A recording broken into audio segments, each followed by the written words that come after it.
ನೆನಪಾಗೋದು ಲಿಂಗಾಯತ. ಬಹಳಷ್ಟು ಪ್ರಬಲವಾದ ಸಮುದಾಯ ಲಿಂಗಾಯತ ಸಮುದಾಯ ಅಂತ ಹೇಳಿ. ಆದ್ರೆ ಈಗ ನಾವು ದಾವಣಗೆರೆ ಲೋಕಸಭಾ ಕ್ಷೇತ್ರದ ಜಾತಿ ಸಮೀಕರಣವನ್ನ ಲೆಕ್ಕ ಹಾಕಿ ನೋಡೋದಾದ್ರೆ ವಿನಯ್ ಕುಮಾರ್ ಅವರು ಕೂಡ ಹೇಳಿದ ಹಾಗೆ ಅಲ್ಲಿ ಅಪ್ಪರ್ ಹ್ಯಾಂಡ್ ಇರೋದು ಲಿಂಗಾಯತ ಸಮುದಾಯಕ್ಕಿಂತ ಹೆಚ್ಚಾಗಿ ಹಿಂದುಳಿದ SC/ST ಸಮುದಾಯಕ್ಕೆ ಸೇರಿದ ಮತದಾರರ ಸಂಖ್ಯೆನೇ ಹೆಚ್ಚಿದೆ ಅಂತ. ಈಗ ಇನ್ ಕೇಸ್ ಏನಾದ್ರೂ ಎಲೆಕ್ಷನ್ ಒಳಗಡೆ ನಾಗೇಂದ್ರ ಬಾಬು ಈ ಜಾತಿ ಜನಗಣತಿ ವರದಿ ಏನಾದ್ರೂ ಔಟ್ ಆಗಿದ್ದೇ ಆದಲ್ಲಿ ಈ ಲೆಕ್ಕಾಚಾರ ನಾವೇನ್ ತೋರಿಸ್ತಿದೀವಿ ಇದು ಮತ್ತೆ ಬದಲಾಗೋ ಸಾಧ್ಯತೆಗಳು ಇದೆ. ಸ್ಮಿತಾ ನೋಡಿ, ಕುರುಬ ಮತ್ತೆ ಮುಸ್ಲಿಂ ಸಮುದಾಯ ಡಿಸೈಡಿಂಗ್ ಫ್ಯಾಕ್ಟರ್ಸ್, ಅವರೇ ನಿರ್ಣಯವನ್ನ ಮಾಡುವಂಥದ್ದು. SC/ST ಇಂದ ಅಭ್ಯರ್ಥಿ ಯಾರೇ ಕಣಕ್ಕೆ ಇಳಿದ್ರು ಕೂಡ ಅಲ್ಲಿ ಮತ್ತೊಬ್ಬರು ಅಭ್ಯರ್ಥಿ ಇದ್ದೇ ಇರ್ತಾರೆ, ಅಲ್ಲಿ ವೋಟ್ ಸ್ಪ್ಲಿಟ್ ಆಗ್ಬೋದು.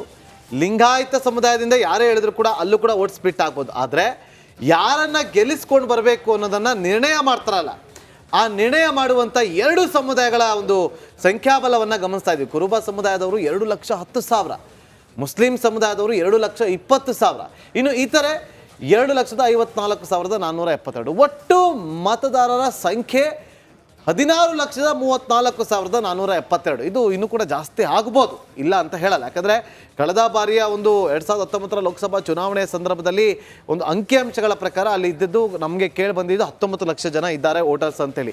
ಆದರೆ ಈಗ ಒಂದಷ್ಟು ಜನ ಬೇರೆ ಬೇರೆ ಕಡೆ ತೆರಳಿರ್ಬೋದು, ಸೊ ಜನ ಖಾಲಿ ಆಗಿರ್ಬೋದು. ಆದರೆ ಇಲ್ಲಿ ಬೆಣ್ಣೆ ನಗರಿಯಲ್ಲಿ ಬಿಸಿ ಬಿಸಿ ಬೆಣ್ಣೆ ದೋಸೆಯನ್ನು ತಿನ್ನಿಸೋದು ಮತದಾರರು ಬಿಜೆಪಿಗ ಅಥವಾ ಕಾಂಗ್ರೆಸ್ಗ ಅನ್ನೋ ಪ್ರಶ್ನೆಗಳನ್ನ ಅದರಲ್ಲೂ ಶಾಮನೂರು ಶಿವಶಂಕರಪ್ಪನವರ ನಡೆ ಹೇಳಿಕೆಗಳು ಲಿಂಗಾಯತ ಸಮುದಾಯದ ಮೇಲೆ ಬಹಳಷ್ಟು ಪರಿಣಾಮವನ್ನ ಬೀರಿದೆ. ಇತ್ತೀಚೆಗೆ ಅವ್ರು ಕೊಟ್ಟ ಸ್ಟೇಟ್ಮೆಂಟ್, ಕಾಂಗ್ರೆಸ್ನಲ್ಲಿ ಲಿಂಗಾಯತರಿಗೆ ಪ್ರಾತಿನಿಧ್ಯ ಸಿಗ್ತಾ ಇಲ್ಲ ಅನ್ನೋ ಒಂದು ಸ್ಟೇಟ್ಮೆಂಟ್ ಹೇಳಿ ಕೇಳಿ ಲಿಂಗಾಯತ ಸಮುದಾಯದ ಅತ್ಯಂತ ಹಿರಿಯ ರಾಜಕಾರಣಿ ಶಾಮನೂರು ಶಿವಶಂಕರಪ್ಪನವರು ಕಾಂಗ್ರೆಸ್ನಲ್ಲಿದ್ದಾರೆ. ಬಟ್ ಬಿಜೆಪಿನ ಹೋಗಳಿ ಪತ್ರ ಬರೆದಿದ್ದಾರೆ ಬಿಜೆಪಿಯ ದೆಹಲಿಯ ವರಿಷ್ಠ ನಾಯಕರಿಗೆ. ಇದನ್ನೆಲ್ಲ ಯಾವ ರೀತಿ ಗಮನಿಸದೆ ಸಮುದಾಯ, ಎರಡನೇ ಅತಿ ದೊಡ್ಡ ಸಮುದಾಯ ಕಳೆದ ಬಾರಿಯ ಚುನಾವಣಾ ಲೆಕ್ಕಾಚಾರದಲ್ಲಿ ಗಮನಿಸಿದಾಗ ಲಿಂಗಾಯತ ಸಮುದಾಯ. ಹೀಗಾಗಿ ಇದನ್ನ ಅಂದ್ರೆ ಶಾಮನೂರು ಶಿವಶಂಕರಪ್ಪನವರ ನಡೆಯನ್ನ ಯಾವ ರೀತಿ ಗಮನಿಸದೆ, ಹಾಗೆ ಜಾತಿ ಜನಗಣತಿ ಬಹಳ ವಿರೋಧ ಇದೆ ಸಮುದಾಯಕ್ಕೆ, ಇದನ್ನು ಯಾವುದೇ ಕಾರಣಕ್ಕೂ ಅನುಷ್ಠಾನಕ್ಕೆ ತರಬಾರದು ಅಂತ ಹೇಳಿ ಆದ್ರೆ ಸಿದ್ದರಾಮಯ್ಯನವರು ವರದಿ ಸ್ವೀಕಾರ ಮಾಡಿ ಆಗಿದೆ, ಅದನ್ನು ಅನುಷ್ಠಾನ ಮಾಡಿಯೇ ಸದ್ದ ಅನ್ನೋ ಪಣ ತೊಟ್ಟಿದ್ದಾರೆ. ಹಾಗಾಗಿ ಕಾಂಗ್ರೆಸ್ನ ಬಗ್ಗೆ ಈ ಸಮುದಾಯ ಯಾವ ರೀತಿಯಾಗಿ ನಿರ್ಣಯವನ್ನ ಕೈಗೊಳ್ಳುತ್ತೆ ಅನ್ನೋ ದೊಡ್ಡ ಪ್ರಶ್ನೆ. ಇನ್ ಕೇಸ್ ನಾನು ರೇಖಾರ್ದಲ್ಲಿ ಒಂದು ಮಾತನಾಡ್ತಿದ್ದೀನಿ, ಇನ್ ಕೇಸ್ ಲಿಂಗಾಯತ ಸಮುದಾಯ ಕಾಂಗ್ರೆಸ್ ಕೈ ಬಿಟ್ಟರು ಕೂಡ ನಾಗೇಂದ್ರ ಬಾಬು ಹೇಳ್ತಾ ಇದ್ದ ಹಾಗೆ ಕುರುಬ ಹಾಗೆ ಮುಸ್ಲಿಂ ವೋಟರ್ಸ್ ನೋ ಡೌಟ್ ಕುರುಬ ಸಮುದಾಯ ಅಂತ ಬಂದ ತಕ್ಷಣ ಸಿದ್ದರಾಮಯ್ಯ ಅನ್ನೋ ಒಬ್ಬ ಮಾಸ್ ಲೀಡರ್ನ ಚಿತ್ರಣ ನಮ್ಮ ಕಣ್ಮುಂದೆ ಬಂದೇ ಬರುತ್ತೆ. ಒಂದು ಅಪೂರ್ವವಾದ ಬೆಂಬಲ ಸಮುದಾಯದಿಂದ ಸಿದ್ದರಾಮಯ್ಯ ಅವರಿಗೆ ಸಿಕ್ಕೇ ಸಿಗುತ್ತೆ. ಅದರ ಜೊತೆಗೆ ಮುಸಲ್ಮಾನ್ ಸಮುದಾಯ ಬಿಜೆಪಿಗೆ ವೋಟ್ ಹಾಕೋ ಪಾಸಿಬಿಲಿಟೀಸ್ ಎಷ್ಟಿದೆ ವೀಕ್ಷಕರಿಗೆ ಅದನ್ನ ವಿಶೇಷವಾಗಿ ವಿವರಿಸೋ ಅವಶ್ಯಕತೆ ಇಲ್ಲ.